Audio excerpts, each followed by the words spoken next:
जिखिनि विभिन्न राजनैतिक दलाव थानानै खामानि मावनाय एबा समाजखौ सिबिनाय दिनैनि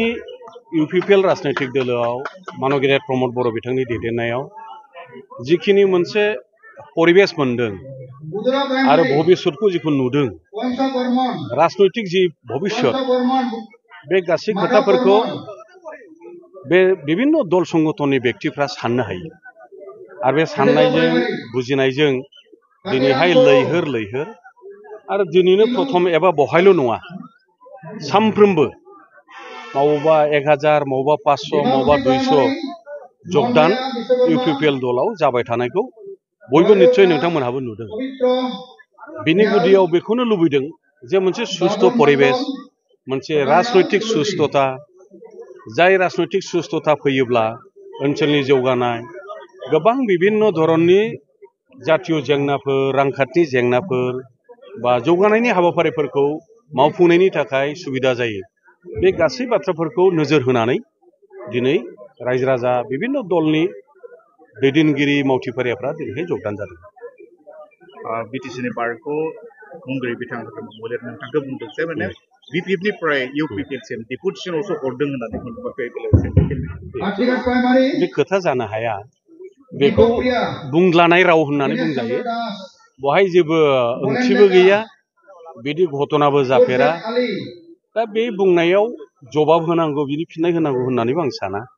बेफोर मोनसे ओरैनो माने पातला एबा रेजें मोनसे पातल उपरंगा होननानै जेखौ बुङो आरो तुलुंगा मन्तब्य आरो बिदिजों समाजा उन्नति जाया आरो बहाय जेबो गोथौथि गैया आरो बेबायदि परिबेशजोंनो बिदि बुंनाय बिनि सिन्ताधारा बिदि फाव फेसनानो बिपिएफ राजनैतिक दलखौ माने फोजोबस्रांनायनि मोनसे मूल खारन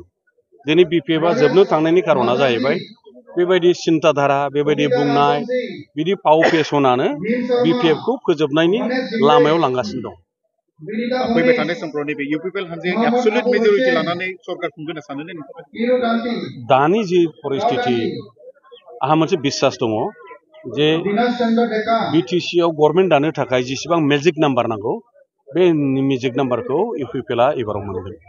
रायजो राजानिसिम मा खावलायनो थागोन जे नोंथाङा इउपिपिएलनि सरकारखौ गोख्रों खालामनांगौ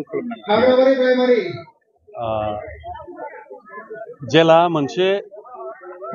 सरकारा एबा गभर्नमेन्टआ गोख्रों जानो हायो होमब्ला गोबां रायजो राजानि थाखाय मोनसे स्पष्ट सिद्धान्त लानो हायो गोख्रों डिसिसन लानो हायो होमब्ला रायजो राजानि अभाब अभियोगआ पुरन जायो आरो मोनसे जिनिसखौ आं खावलायनो लुबैयो नोंथांमोननि गेजेरजों जे राजनैतिक भाबै जोङो जुदि गावनानै थायोब्ला बिभाजन जायोब्ला बहाय एसे अराजक जायो बिशृंखल जायो अशान्ति जायो बहाय जौगानायनि बाथ्रा थानो हाया गतिके आयफा रायजो राजा जेसेबां दङ जोङो ज' जानि खौसे जानाय ज' जानाय गोरोबलायनाया रावनिबो थाखाय बे खथि नङा बयनिबो थाखाय बे मोजां गोजोन बयनिबो थाखाय बे मोनसे मंगल आरो मोजां दिनैनि दिनाव इउपिपिएलआव रायजो राजाखौ मानो फैनांगौ होनना सानो आं एसे सिगाङाव बुंबाय मोनसे राजनैतिक सुस्थता पलिटिकेल स्टेबिलिटिखौ जोंनो नांगौ आरो दिनैहाय प्रमद बर' बिथांनि दैदेननायाव इउपिपिएल राजखान्थि हान्जानि गेजेरजों बे मोनसे पलिटिकेल स्टेबिलिटिया जोंनि जायगायाव फैनो थांगासिनो दं दा बेखायनो जों बयबो जेला जगदान जागोन ज' जागोन खौसे जागोन आरो बे गोख्रोंसिन जागोन पलिटिकेल स्टेबिलिटिया जोंनि जायगायाव जेला गोख्रोंसिन जागोन हेलानो जोंनि अभाब अभियोगखौ पुरन खालामनायाव गोरलै जागोन होमबानो जोंनि गोबां सोलोंथाइ बिथिङाव लामा बान्दो दंगनिफ्राय आरम्भ खालामनानै रांखान्थि बिथिङाव देहा बिथिङाव जोङो लुबैनाय बायदि जौगासारनायखौ जों मोनगोन